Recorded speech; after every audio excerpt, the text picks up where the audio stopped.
Good evening.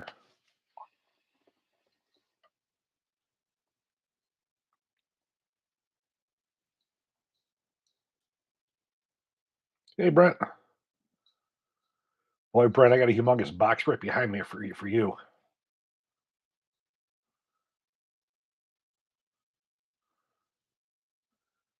Aim low. Hey, Curry. Hey, Carrie.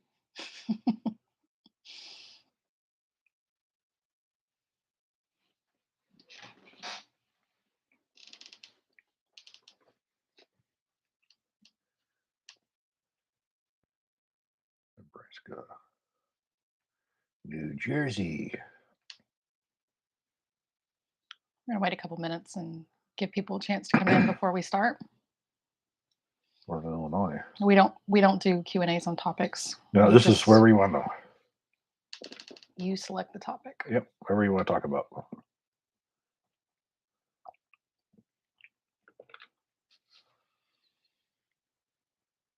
Red Dawn. Scranton, PA here.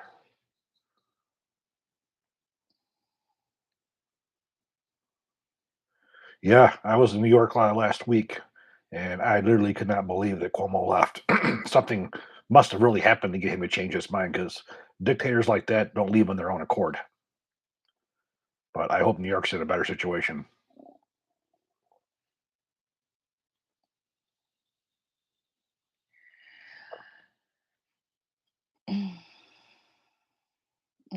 Yeah, 14 acres of gun stuff. You're right, Carrie. Yeah. Yeah, the scooter. Pennsylvania. Hopefully he did not know I was in New York, but nothing he could get me for because I left everything at home.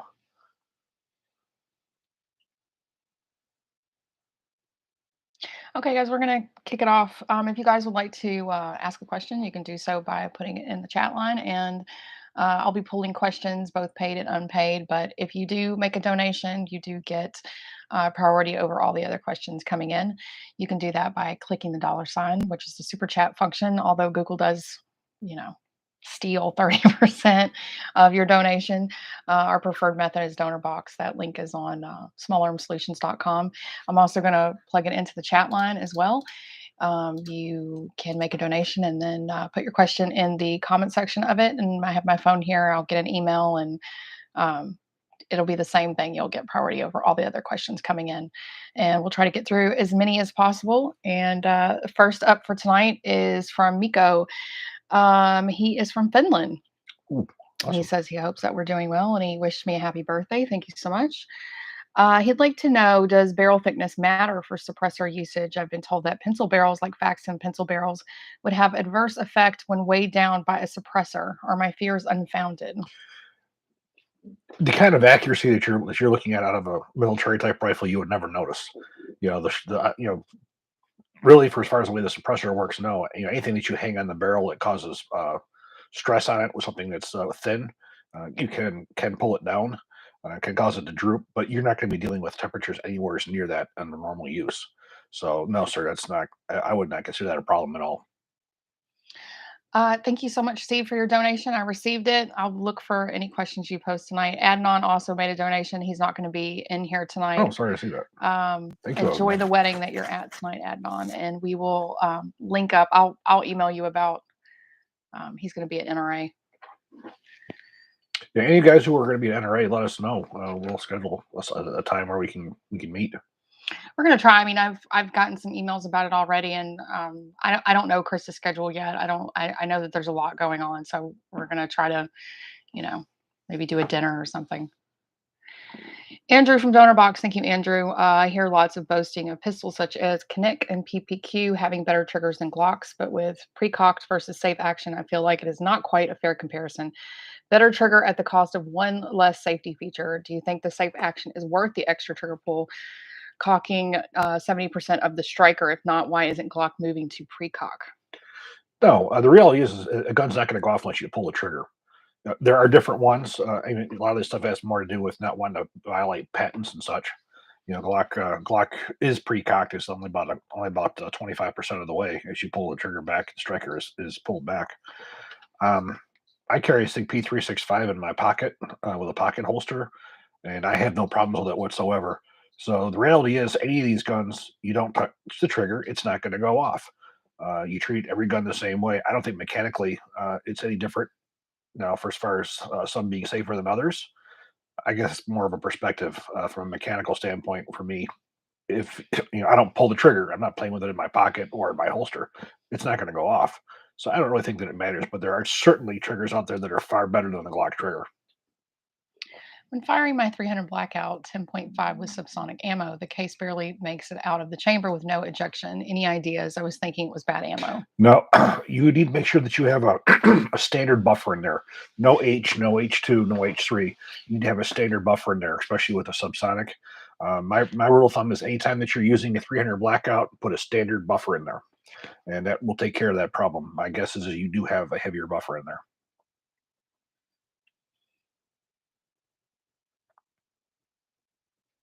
Do you happen to know if the Saint Victor is worth buying? I hear and read they jam a lot. Interesting you asked that because I just requested one yesterday. So unfortunately, I'm not going to give you. I can't give you an answer right now, but I'm waiting for for Springfield to get back to me because I requested one of those and another one of their XDs. So with any luck, I'll be doing a video on that. But like I said, the Saint that I had years ago was an excellent rifle. I had no problems with malfunctions at all. You can go back and see that video, but that was quite some time ago. But again, hopefully, I'll have one in the near future to do a video on. Your thoughts on IWI as a company and the Masada in particular? Well, IWI is an incredible company. That's one of the few manufacturers in in the Middle East. They put out quality. There's absolutely no question. They don't put out junk, nothing, whether it's a rifle or pistol. It's extremely high quality. For as far as the Masada is concerned, I do have a video on that, but I will tell you there's going to be a video coming out probably beginning of next year where I did a 5,000 round test on a Masada, and I can tell you that the gun is shoots exceptionally well. Um, I don't shoot it as well because it tends to shoot low for me. I was told by the guy that they do a 6 o'clock hold in Israel. That's how it's made. So I have to get more used to that. But the Masada is an excellent pistol, and I'm trying to get the last 1,000 rounds so I can finish up the 5,000 round endurance test on it. Thank you, Kirk. You said happy birthday. I notified, if you don't know this, I notified everybody today that this would be the last Q&A for August because next week the Q&A falls on my birthday. I'm sorry, guys. I don't want to do guns on my birthday. Like, don't you want to go to the range? Well, I got something I want to tell you guys. This just happened a little bit ago. Now, this is not cast in stone by no means, but I have a feeling it will happen. I was just talking to Tim over at Military Arms Channel, and he's talking about possibly coming down here this winter and us doing some stuff together. And we also talked about getting William from Michiko possibly to come down here as well. So there could be some pretty exciting things coming up this winter if this all comes to pass. Again, I can't say for sure yet. It's something we are just talking about, but we talked about doing this for quite some time. Obviously, that'd be a good time for Tim to get out of Indiana because it's beautiful here in the wintertime. So I'm really looking forward to the possibility of that happening. Yeah, we don't really have a winter in Texas. What Oh, we that's have is beautiful. it's like a perpetual fall. Mhm. It's the nicest time of the year for sure. 70, 80 degrees. It's beautiful. Yeah.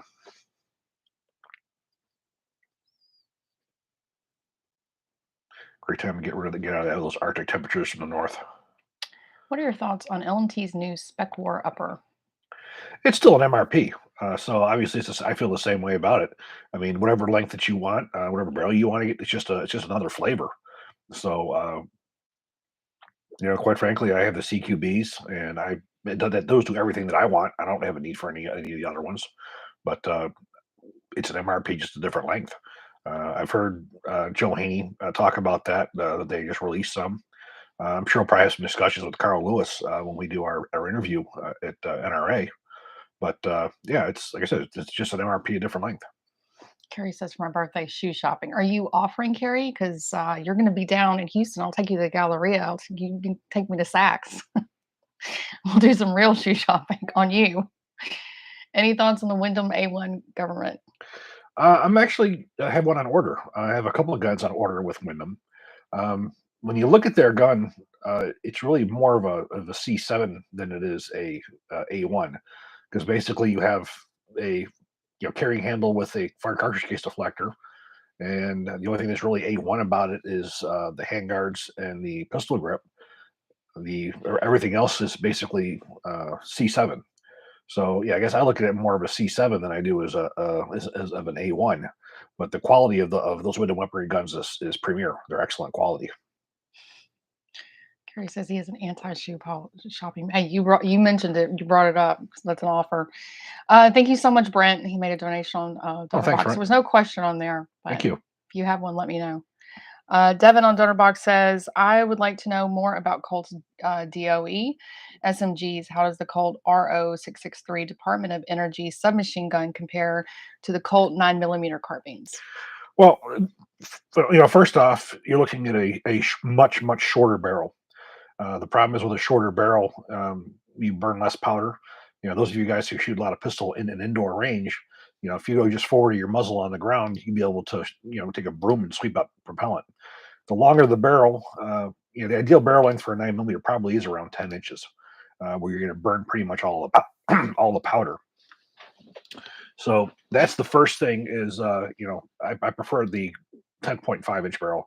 Once you get to the 16-inch barrel, believe it or not, the round is actually starting to slow down inside the barrel because all the powder is burnt. You're not really gaining a lot with a 16-inch barrel with a 9mm, just due to what the cartridge is. The DOE has a different handguard on it. It's a larger handguard. You're not going to suppress the DOE if I recall. Um, they were not made in large numbers. So they have collector's value. If you're looking for a shooter, I probably would say go with a regular 10.5-inch barrel, a regular carbine type barrel. There's certainly nothing wrong with them. They're just a much more compact version. I just think that overall, the 10.5-inch barrel is better altogether. Not to mention, good luck finding the replacement parts for that one. Thank you for letting me know, Miami. I'm deleting that chat right now so that people know to make their way over. We got this question already, didn't we? Yes. Okay. Smash, I got your question from up above. Tad on DonorBox, thank you, Tad. He said, finally bit the bullet and bought my first AR. Got a Springfield St. Victor in 5.56 that came in a package with a Vortex Crossfire red dot. I'm new to ARs, so my question is, I know what cleaning kit to get and what mags to get, thanks to you two, but what about tools to maintain and work on the AR, like screwdrivers, pins, wrenches? Could you recommend like top 3 tools every beginner AR owner should know? Don't we have, I think we have Yes, a we do. post. We have a post on Small Arm Solutions on our website that actually has what every person should have in their toolbox to work on AR. It has tools. It has different little parts that you would need to have on hand. I don't know if you want to. Well, the reality is, if you're just going to be shooting it, you don't need anything really other than a pin punch just to take things apart.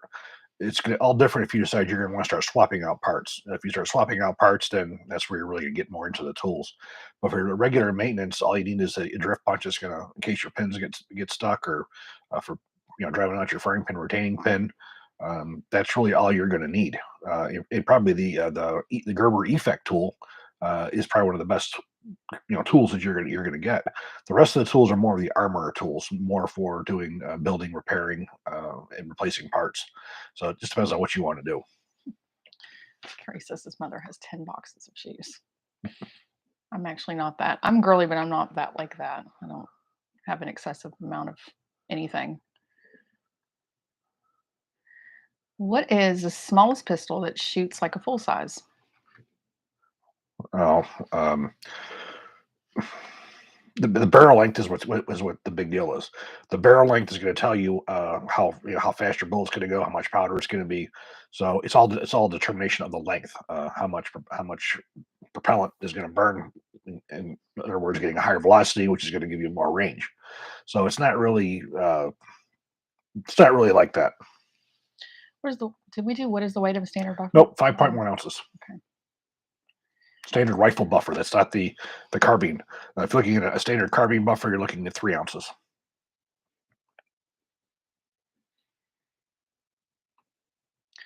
The next time you speak to Mark at Wyndham, can you ask why they use commercial buffer tubes rather than mil spec unless you already know? No, I have no idea why any company would use commercial. Um, I don't have any Wyndhams here. I actually have requested a 308 and I requested their A1.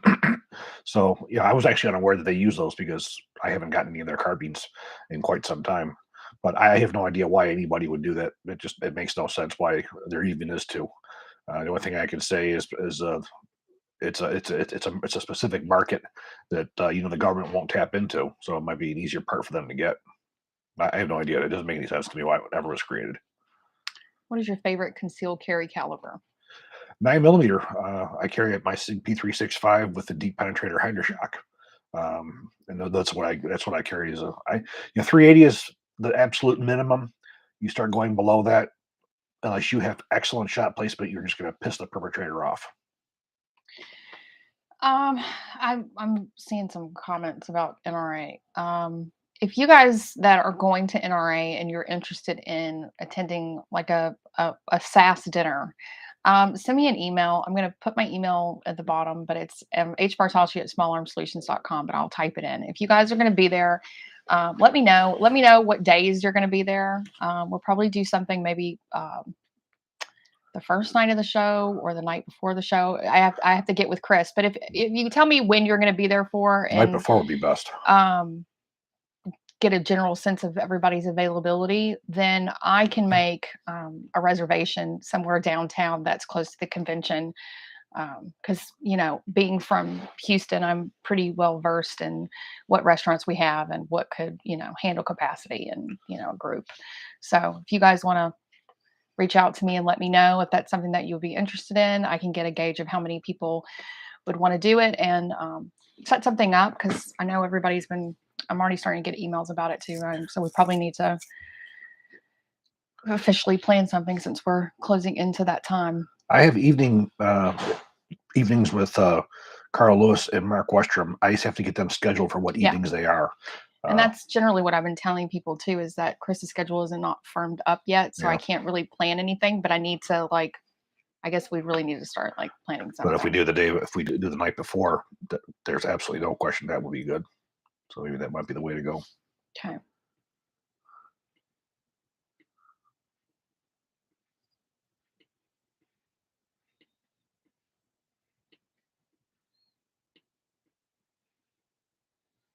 Do you have any experience with Spikes Tactical? Many years ago, I had one of their 22s. That was a company I had tried for years to get T&Es from to do reviews on. I sort of gave up because I just never could get anything from them. They do make excellent guns. Those of you guys who were Red Jacket fans before all that unpleasantness, their rifles that they built, which they guaranteed for life, those are manufactured by Spikes. So for as far as the quality is concerned, obviously the guys at Red Jacket thought highly enough of their quality to have them make the guns for them. So they use good cold hammer forged barrels. I do know that. Um, Short of that, I don't know too much because again, I haven't had the opportunity to get my hands on them.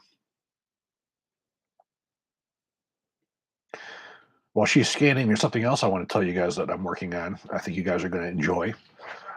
Somebody had put out an article in Small Arms Review about some counterfeit guns that they found somewhere. In, I don't know, Panama, wherever the hell it was.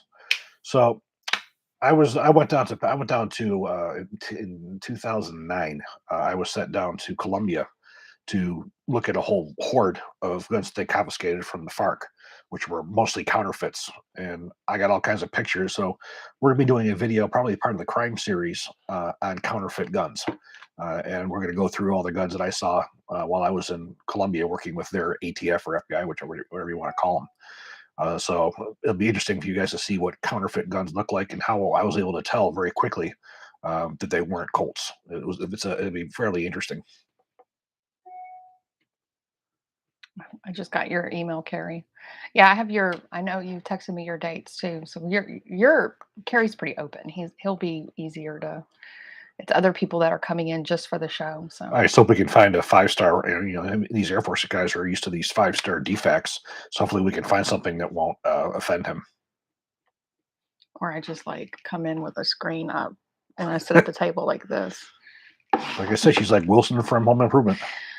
Matt wants to know, he says he's a big fan. In your opinion, is an HK USP platform more durable and will survive to longer round counts than a P30 HK 45 series, and why? I think so, yes. And the primary reason is the recoil reduction mechanism. If you take a look at a full-size HK USP's recoil system, you'll see a big, heavy, durable recoil reduction mechanism. And what that's going to do is that's going to take stress off of the frame, allowing you to fire steady diets of plus P and plus B plus with it not damaging the pistol. If you look at the Mark 23 pistol, which was the military 45 for SOCOM, utilized that same system. They were using plus P 45, 185 grain plus Ps, and they could never hurt it. They never wore it out. So with using that same system on the USPs, it does the same thing. I much prefer the USP over any other HK pistol. It's just me. As you've seen from my videos, I've done videos on those other guns as well. Um, I'm still a USP fan. The USP design is Mark 23 is still probably one of the most proven handguns on the face of the earth. And I think that the key to it is a recoil reduction mechanism. Matthew on Donnerbox. Thank you, Matthew. He says, happy birthday, Heather. Thank you. Appreciate it. Having never shot a full size government 1911 before, I really enjoyed shooting my new Colt Series 70. I'm wondering about something with usable sights and light mounting capability. Well, obviously, with 1911s, you have a lot of guns with it. They have 1913 rails on them. 1970 series is not one I would recommend that you use for a carry gun because the fact you have no firing pin block and the fact that if that is cocked, even if that's cocked and locked and you drop it from 5 feet on the muzzle, just the inertia of the firing pin can cause it to go off. And I proved that, and I had to testify in court on it because we experienced that. If you're looking for a 1911 to carry concealed and you want to have cocked and locked, if that's what you want, if you go with an 80 series, that will work beautifully. Um, Colt has their railgun, they call it. It's not bad. In fact, pretty much every manufacturer, SIG, I know has several 1911s with the rails on them for your tactical light. It's going to be an awfully big gun with the tactical light on, especially only to carry 7 or 8 rounds. There's probably some other 45s that might be better suited for you, both for safety and concealability. But whatever floats your boat. Happy anniversary, Leon. He says it's his 20th Oh, anniversary today, congratulations! and he had to get dinner done early so he wouldn't miss the live stream. I feel horrible that I you're taking up feel your time. I feel honored, but also at the same time, I feel sorry for your wife. So apologize to her for me. Kevin wants to know, why don't the cartels produce their own weapons? Well, they do, and what they do is they get parts kits and assemble them. That's what I found when I was in Colombia. Is basically they get American-made parts kits. And they get 80% receivers. They make them the same way everybody else does here in this country. And obviously, if you put the name Colt on it, it makes them worth more money to somebody who doesn't know better. So they do. They can make AKs in the jungles, cheaply. So they do. What the hard part for them is getting the parts. Those American-made parts, which whoever was in Colombia, they had no problem doing. I saw Armalite parts there. I saw regular GI parts there. I saw all kinds of different types of parts. I just got Brent's email too. He says he's coming in Thursday through Sunday. Awesome. So probably Thursday then, because the show starts Friday. I think that'd be the best thing. Thursday night. If you could only have one Romanian SAR 1 in 7.62x39 and a Vestava M90 in 5.56-45, or an older Colt LE6920 with a lower receiver marked M4 carbine. Well, unfortunately, you got 2 different calibers there. If you're looking at the Romanian versus the Zastava hands down. The Zastava is a 10 times better AK than the Wassers ever could hope to be. More accurate, more reliable, just better. There's absolutely no question there. And of course, you start talking about the 5.56. 5.56, I would not get in an AK platform. Unless if you did, I probably would look at it more like the barrel, the Polish barrel. But I think the M4 carbine would be your much better option because of the fact that you will have more capabilities than you will with an AK completely. So again, 7.62x39, I would go with the Zastava, and if you're looking for a 5.56, I would go with the Colt.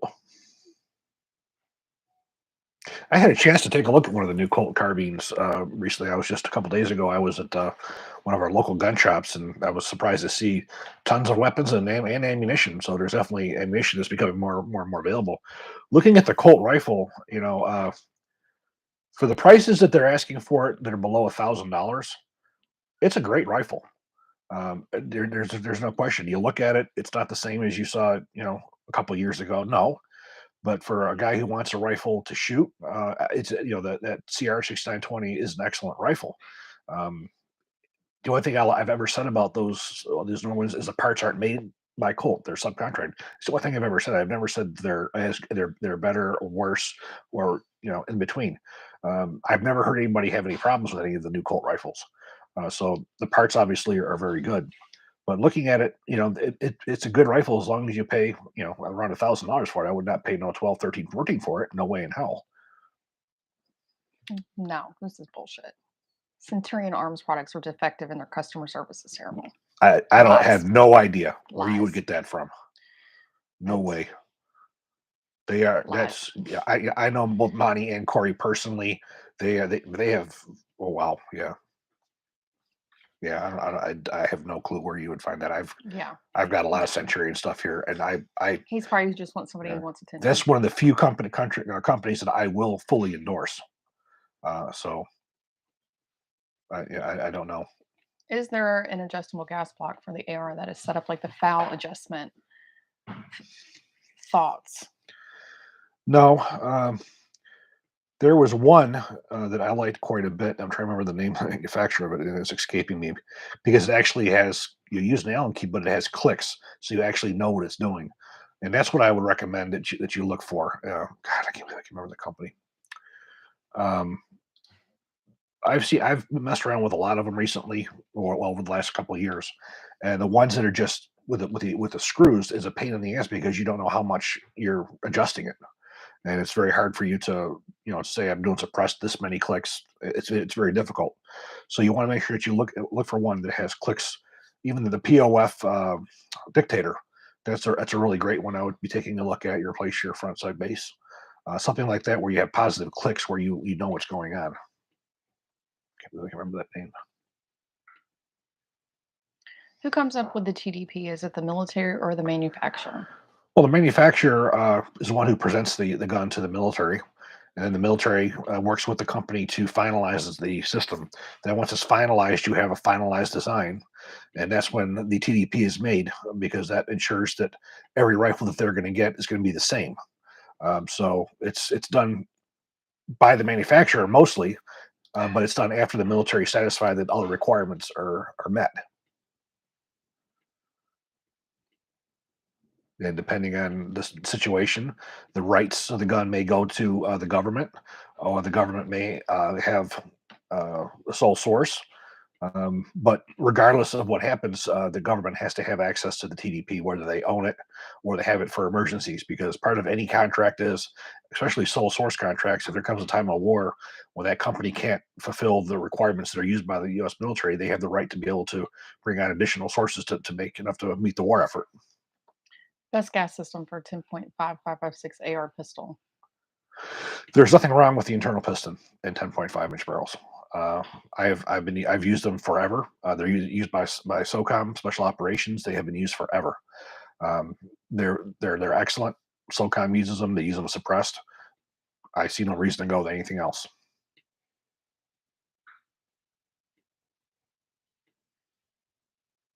That is also if they're made properly.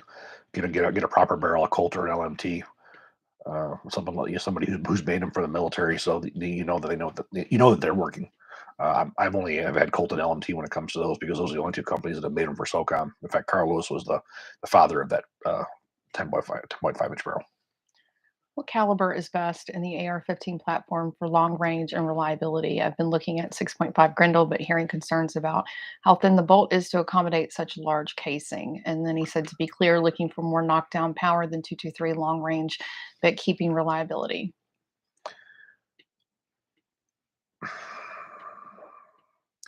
The 6.5 Grendel probably is one of your better options. However, I think the 6.8 SPC probably is all around better. in my opinion. I will say also the 224 Valkyrie. It's not very popular any longer for as far as reaching out there, is also a good one. Quite frankly, I think the 224 Valkyrie would be an excellent choice because if you look at the 90 grain projectiles, the 70 grain projectiles, the velocity that you're getting, I think it's a better option. But if you're looking at the 6 millimeter, um, for mechanical reasons, I think the 68 SPC is a better way to go. You don't want to expect this gun's going to be a 1,000 yard gun. It's not. That's not what it's designed for. This is designed to be 300-400 yards, and all these calibers will do that. The 6.8 SPC will do that. Um, but if you want bigger, I would recommend the 6.8 SPC. But for as far as the bolt's concerned, you're not going to be using 6.5 Grendel like you are an assault rifle. You're going to be firing them on fully automatic. For as much as you're going to shoot them, the chances of you breaking a bolt's going to be pretty slim. Anything wrong with building a factory rebuilt Glock? What do they do to those? No, although just they're inspecting them, they're replacing the components, and when you get those, you have Glock's warranty. A lot of times, what Glock will do is say there's a police department who has Gen 2s, for instance. They say, well, we'll give you a trade in on your old ones, an even trade. So they'll still get all their older guns back and they'll give them the new ones. And then the older ones, they'll just go through, make sure the parts are good, replace what needs to be replaced, and they resell them. So there's nothing wrong with them at all. Glock will still stand behind them. They've just been rebuilt. They've new springs and such. Thank you, 175, for the birthday wishes. He wants to know hard chrome versus nickel boron AR bolt carrier assembly, which is better, and why not just hard chrome bolts? I am completely on board with Chrome. Anybody who's watched my channel knows that I am a far more of a Chrome fan than I am nickel boron. Uh, Chrome does not, you don't see any problems with it rusting. You don't see problems with it tarnishing, and you don't have problems with it losing its lubricity. The nickel boron, I've had several nickel borons that after you use them the first time, you just wipe it with your hand, and it's not slippery at all. It starts to get like a tarnish on it, and it stops that. Um, our Chrome by far, I think, is the best that's out there. And as far as the bolts are concerned too, there's no difference. It's just a plating. But again, you put some oil on there. What you're doing, you're shooting. You pull your bolt carrier out and wipe it down with a rag, and and you're good to go. Is all the current Colt AR stuff made by different manufacturers? Yeah, they're not making anything in house that I'm aware of any longer. The government guns, they probably do make some parts, but all those parts have to be uh, their quality control has to be extremely high on what they're putting into government guns. I don't know if they're manufacturing anything for the government guns, but it's different from the commercial end. They have to ensure and be able to prove to the government those parts are all within the TDP, within tolerance, so within the manufacturing and everything. So they have to be sure that those parts are correct.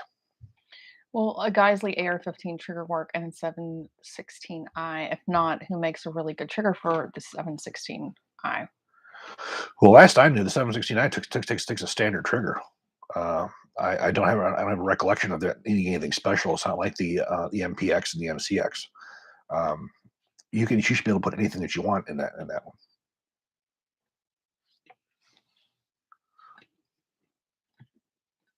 Why does LMT not mass produce the enhanced full BCG or sell a rifle with it from factory? LMT, they don't just make ARs. They do a lot of OEM stuff for other companies. So they produce what they have orders for. If somebody says, I want 100 bolt carriers, whenever they have the time to manufacture and they have materials available. The biggest thing with the enhanced bolt is getting the material for the bolt because it's not Carpenter 158. It's their own super secret formula. So they have a specific material they have to get. It's not the easiest to get. Um, LMT is severely backlogged on lots of things right now because, again, they have government contracts that they have to meet. And they're not ignoring the commercial market like some companies have. They're still putting out for the commercial as well, so they're doing their best that they can to meet all demands. But it's very, very difficult, right now. Are PRI top rails good or for the niche applications? They're probably more for the niche, I would say. PRI has done a lot, especially to keep the Mark 12 motto going, and due to the fact that you have the sight and the the swan sleeve on top of that, that Arms is no longer making. They've had to come back and they've had to make their own parts, so they can still make the Mark 12 Mod O. They were always a precision company. There's no question. Um, but there's other things you're gonna be able to get that's gonna be less expensive and just as good. Kevin on Donor Box, what are some of the things that can be done to lessen or prevent the micropitting and delimitation with the PVD coatings that have replaced nitrocarbonized finishes on some pistols? Well, obviously proper maintenance. You after you shoot them, you clean them. Um, After you get done cleaning a barrel with bore solvent, run a wet patch with CLP or coil, so you deactivate it. Keep them lubricated so they don't rust. That's really the best that you can do. One of the biggest problems with the QPQ and the nitride is if it's not done properly, it doesn't protect. It will come off. It's just part of it's just part of the mold that's not done properly. But the best way you can prevent any of that is good maintenance. Do you think a full auto FN 5.7 or Ruger 5.7 with 30 round mags would be good for street private security? Not really. Um, I've seen them used. I've seen the 4.6s HKs used by military police in Jordan. I've seen them used in Saudi Arabia as well, just by some special police. I think you're far better off with a 9 millimeter or a 5.56. Um, the problem with those cartridges are when they're small, and if they hit a barrier, they're gonna they'll go through the barrier, but there'll be nothing left. They're good for going through body armor, but most of the time you're not going to encounter an enemy with body armor in the civilian world. I'll be far more inclined to go with a 9 millimeter in a pistol, or if you're looking at something that's more of a rifle or a carbine, going with a 5.56. Recently broke a lug on my 7.62 by 39 AR-15 bolt. Can you recommend a brand for replacement? Black Rifle Arms by his bolt and his firing pin. Best Glock when limited to 10 rounds. It's going to depend on your hand size. The G43s probably are one of the better ones, but when you have paws this big, it's probably would be like a Glock 19, even though it's only going to hold 10 rounds. But I'd probably go with a Model 43 if limited like that. Why did Glock make the Glock 21 FS with the 1913 pick rail and ambidextrous mag release, and why did they stop making them? Who knows? The way Glock makes decisions these days, I have no idea. There doesn't seem to be a lot of rhyme or reason because, for the most part, for so long they were only making 9 millimeters. They weren't even making any 45s or anything like that. All their new products pretty much were all just 9 millimeters. They weren't making anything else. Um, I have a G41. I don't think my G41 has the 1913. I have to check. Nice pistol, but my pistol's a few years old. Again, with how they do their decisions, I have no idea. There's a lot of decisions that are made there that don't make any sense to me. But then again, I don't work there, so I have no idea what their strategies are. Kevin on Donorbox wants to know what are your thoughts on the Magpul bad lever? It's good. The only problem with the bad lever is it gets caught on things, and when it gets caught on things, it's been known to break bolt catches. Now, for regular use, like a range use, it's fine. But I think for real world use, it's not a good idea. Um, you don't see a lot of real world people using it because, again, it is prone to get caught on things. And if you do break your bolt catch, you're in a lot of trouble because that's really the way that you reload a rifle. You don't pull back on the charging handle every time you use the bolt catch. Um, Myself, I don't care for them because of the potential of that. It's not just there; it's anybody who has something similar. The bolt catch is too critical of a component on that rifle to risk damaging it. Sorry if y'all keep hearing that ringing. Our dog has his collars dog tags, and so yeah, he's just pacing, probably because he knows we're doing a Q&A and he needs to be quiet. Is there any break-in period for an AR-15? The only thing that ever happens, and it should be done at the factory, your initial shots, you do have what's called a carbon seal in between the gas port on the barrel and the front sight base. Sometimes it may take a few rounds to get that proper seal in there, so there's no gas that leaks out of there. Sometimes that takes longer than others. I've had guns where I've had the first couple rounds where I've had short stroking, and then after that it goes away. But that should be done at the factory when they do their function testing. That's about it.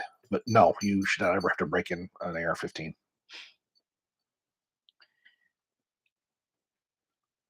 How is the M16A3 marked, i.e. the burst exited out with the auto stamped above it, or is the burst mode simply full auto with no difference in wording? The M16A3s are marked safe semi-auto. Basically, it's an exact M16A2, just safe semi-auto instead of safe semi-burst. They're made that way. There wasn't a whole lot of them made. They were specifically made for the Navy,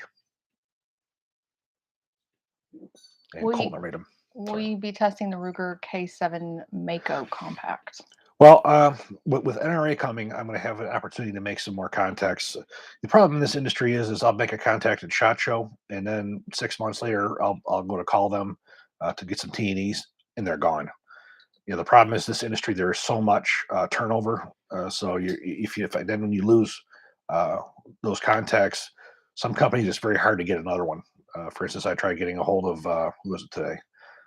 Yesterday was Stag, and I told them who I was and everything. They said, "Well, send an email, and they'll get back to you if they're interested."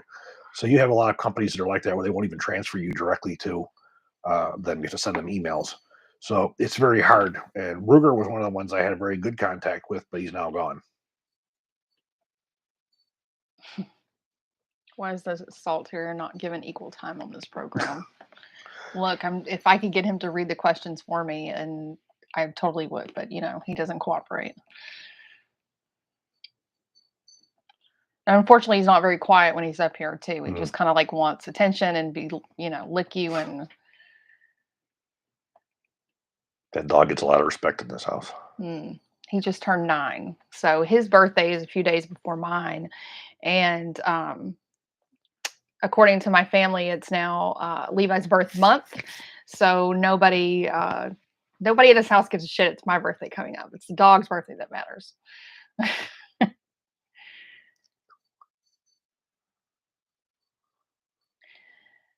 In selecting a new AR, do you recommend 5.56 or wieldy chambering, and why? Wildy chamber 601. As long as it's a 5.56 chamber, I'm good to go. If I had the option between a Wildy and a 5.56, I go with a 5.56. You will not really see a difference, especially using it as a regular rifle. Potentially, if you put a bench rest, put on a bench rest with an excellent scope and did all that, you might see something that's different. But overall, I prefer the typical 5.56 chamber.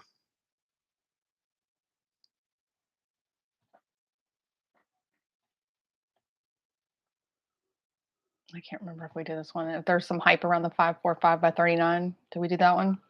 Go try it again. There's been some hype about the 5.45 by 39 recently. What is your opinion on the? Oh, I did read that one. What is your efficiency of that round? I must have read it in my head then. You said 5.7. 5.45 by 39. Oh, I am totally sorry. I understood it was 5.7. Yeah, 5.45. I am quite fond of the 5.45. I am very fond of 5.45. The problem is with those really short barrels, you lose so much velocity. And the thing about the 5.45 is you have to have velocity to make it work because it doesn't come apart. The 5.45 rounds have a steel jacket or a bimetal jacket with a steel penetrator core in them. They don't come apart like a 5.56 NATO does. So when they hit, their damage is done from them penetrating and them starting to yaw. And the smaller you go, the less yawing you get, the more it just goes through. It's a good round. 5.56 is better because the bullet generally when it hits, it comes apart and creates multiple wound channels, destroys tissue, and destroying tissue is how you stop a target. Gary says, speaking of Bigfoot, happy birthday. I just wanted to say hello and support. Great show. Thank you so much. Thank you. Sean says his dog gets treated better than he does. I can relate to that. I always say, because his name is Levi, I always say when I die, I want to come back as Levi. Yeah, a dog has 6 laps. He can go from one to the other, to the other, to the other. Yeah, I'm spoiled.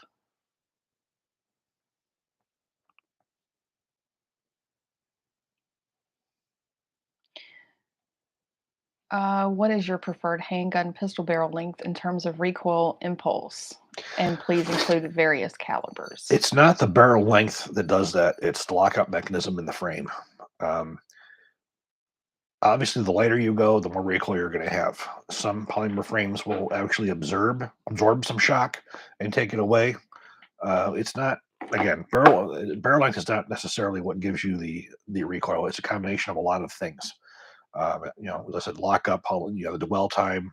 The thing is the shorter barrel that you go, the less powder it gets burned, the less velocity that you have. Sean's dog's named Onyx. He says he wants to come back since his fiance's dog, no question asked. Thank you, Joe. He says that you're lucky and that I'm hot. I'm turning 42. There's no hotness left. You wouldn't notice. You would know she was turning 42. Yeah. Judging by how I have to lean in to read the screen. Yeah. That's exterior or interior ballistics, not exterior.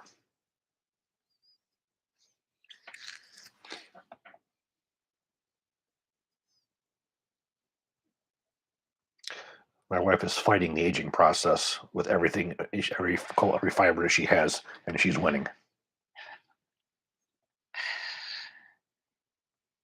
I'm gonna take him for some Botox.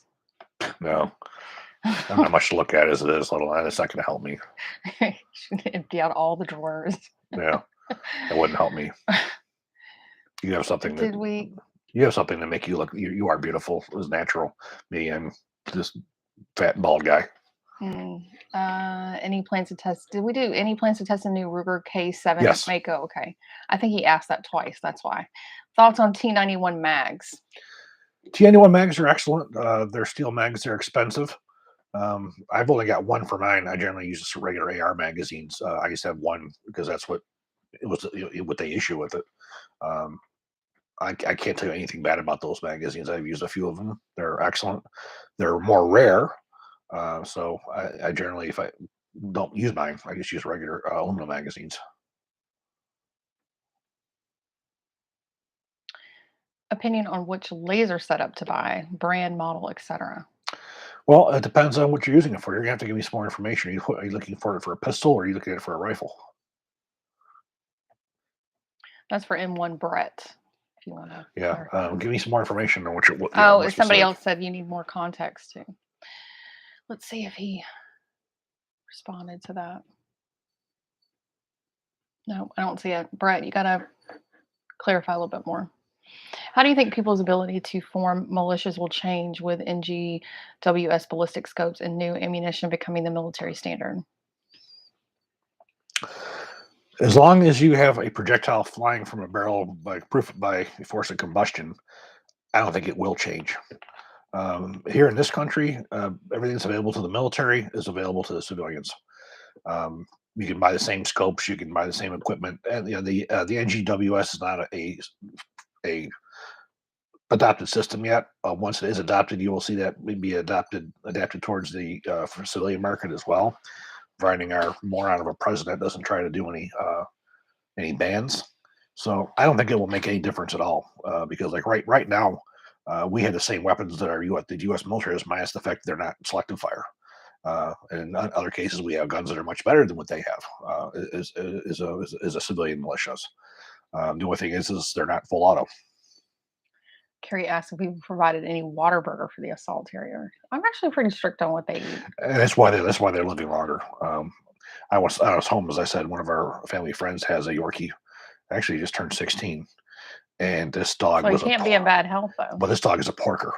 I mean, if it walks to the end of the house, it has to sit. Our dogs are perfect. Their weights are perfect. They're healthy. They're perfect. So yeah, she's very strict, and that's hopefully why they're going to live a long time. That'll be the SAS meetup. It'll be at the local Whataburger. It just gave me an idea. Somebody sent me an email or Facebook or something. How it was trying to tell me that how I need to go to In-N-Out Burger. He just don't get it. I actually said that to him the other day because Chris is a type 2 diabetic and he's trying to cut back on carbs. And I said, In-N-Out Burger has a protein version. No, it's called going to Whataburger and just buy just a burger with no fries. That's sad. because in fact I've already checked this.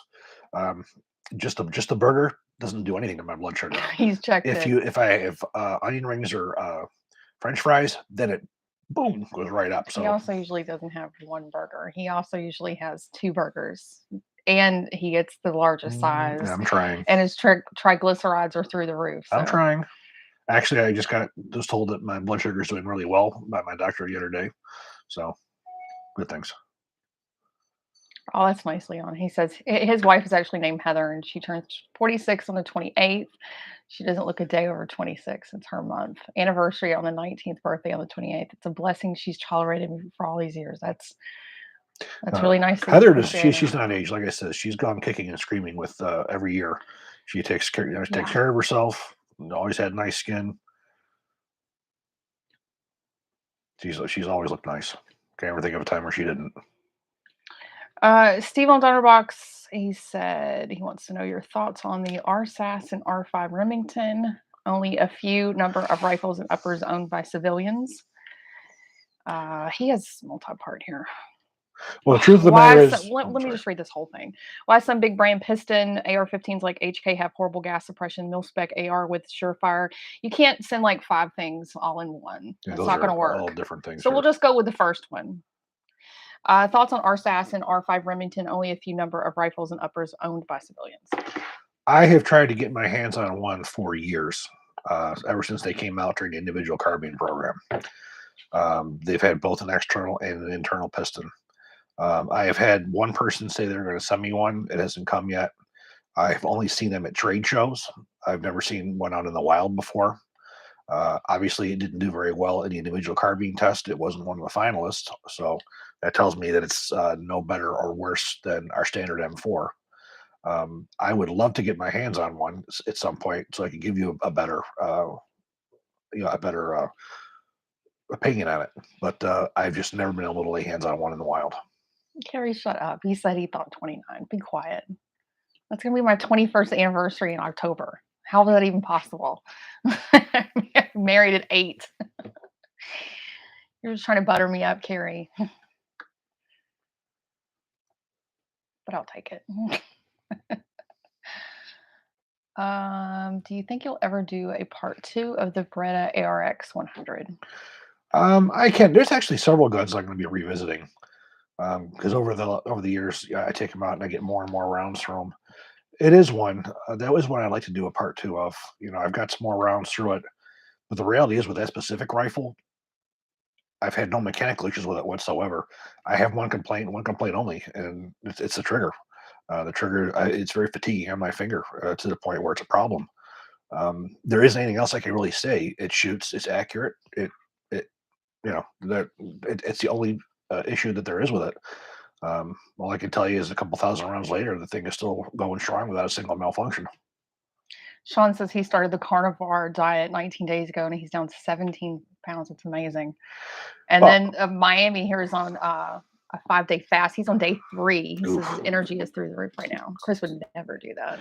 the carnivore thing I love, but they tell me that I shouldn't be having red meat as much, which is not going to happen. But because of the cholesterol and all that kind of crap. I mean, you can lead a horse to water, but you can't make him drink. That's for sure. Like, I do more intermittent fasting and plant-based. I'm trying to get him to have more plant-based, but like I mentioned, he has 2 burgers at Whataburger. I'm right? a 6'2", 270-pound guy. It's the way that it is. I can't function on nothing. Steve wants to know if you're still using your lab radar during testing. I haven't as much. I haven't as much. Our son hates when he brings it. Oh out. yeah, he hates when I do that. I've hated it too because it's just such a pain. There are times I will be doing it at a later date. I'll be doing more with it. It's just been harder to do because, I haven't been going to the range as much as I would like. Because I only go on Mondays, and when you get two weekends out of or 2 weeks out of the week that it's raining like crazy, I can't go out. And then I got 10, 12 guns. The lab radar takes a lot of time, per gun to use. So I haven't, I've been taking that time up more recently with the steel targets. The steel targets, they do take more time because I'm using a remote camera. But I'll tell you what, overall, the steel targets make much more of a difference. They make it a hell of a lot more fun to do what I'm doing, and with the pistols, aim the rifles, it's more practical because again, a military rifle and a military pistol are not designed to put all the bolts through the same hole. They're designed to get within the center mass of a target, and that's what these targets do, and that's why I like these targets. Um, by the way, we have an awesome deal. You get 10% off of all the targets that you have, steel targets at uh, excuse me, at Challenge Target. So using the SAS code, you can get 10% off all the steel. But I tell you, for Wow, you did that really well. Normally, when we mm, film it, he can't even say yeah, that. I have to feed it to him. but it's definitely made it a lot more fun using the steel targets, and it's made it more practical. Again, when I can just aim at the center mass and I can get where it needs to be, that tells me about a combat weapon. Trying to shoot a bullseye and see how many I can put in, how tight I can make the group is just not practical. With the rifles, I mean, for zeroing, yes, you want to be, somewhat center, but you need to make sure you get all those holes center mass, especially when you're doing battle site zero. So the steel has really changed the way that we do things, and I'm certainly enjoying it a lot more. Dang, Sean says his normal breakfast is 6 eggs, a 12-ounce ribeye drenched in butter, and 3 pieces of bacon, and that dinner is a whole chicken. Yeah, Damn. yeah, we can't live on you can't live on on bird food. It just doesn't happen. No, it would be more rabbit food than it would be bird food. Bird food is seeds. I couldn't even. I wouldn't have the energy to even move if I ate as much calories as she ate. I couldn't even move. I think you would survive. I I think you don't would think make so. it through.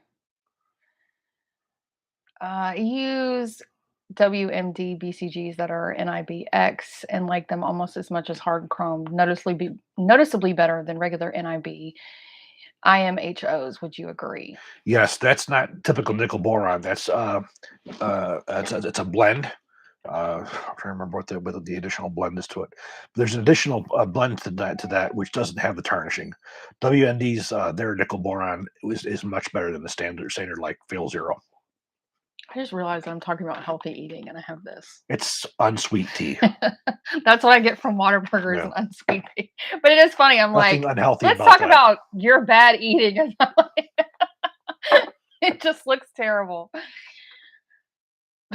She's not a Coke drinker. She's a unsweet tea. Yeah, which is supposed to be blasphemy in the South is like to get unsweet tea. I was not raised that way. What generation was the last that Glock used Tenifer as a finish? I want to say three. See, unsweet blasphemous. Yeah, So 3. yeah. Pretty sure it's Gen 3. I did that one. How do you express that?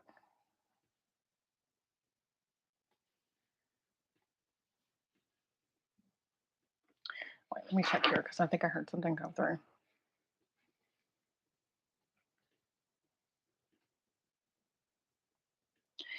Kevin on Dynamax wants to know what are the limiting design factors that make the quality of trigger pull that much worse on a bullpup rifle compared to a traditional rifle? You don't have a direct trigger to sear. You have a trigger to a long arm which attaches to uh, a sear to release the hammer. So instead of having three components, you're adding an additional component that has to fit on the tolerances. So you have, as you pull the trigger, you have to have a pull this way. Then you have a tolerance that pulls this way to pull onto the sear. Then you have the tolerance of the sear to the hammer. So you have much more contacting points for it. Um, that's why you'll never see a bullpup trigger that's anywhere near as good as a standard trigger. I've shot all of them. I've shot the Steyr AUGs. I've shot, I've got Tavors. I've shot the FAMASas. And all the triggers they're military grade triggers, but they're not as nice as say an AR trigger is. Tad says, in small cups of cold brew black coffee goes a long way over those milkshake Starbucks sells. Where our oldest daughter actually works for Starbucks, and that's actually the thing that I'm addicted to is the nitro cold brew. Yeah, no sweetener in it. It's amazing, and yeah, I don't see how anybody drinks those drinks there with all the sugar that they have in them. Unsweetened iced tea with lemon is the universal gun collector's wipes. What does the MI stand for in FNMI? Fabrique Nationale Manufacturing Incorporated. Huge fan of your Mark 12 video. Wish you would do one on the Sam R. I don't have access to one. That's the one I've not built.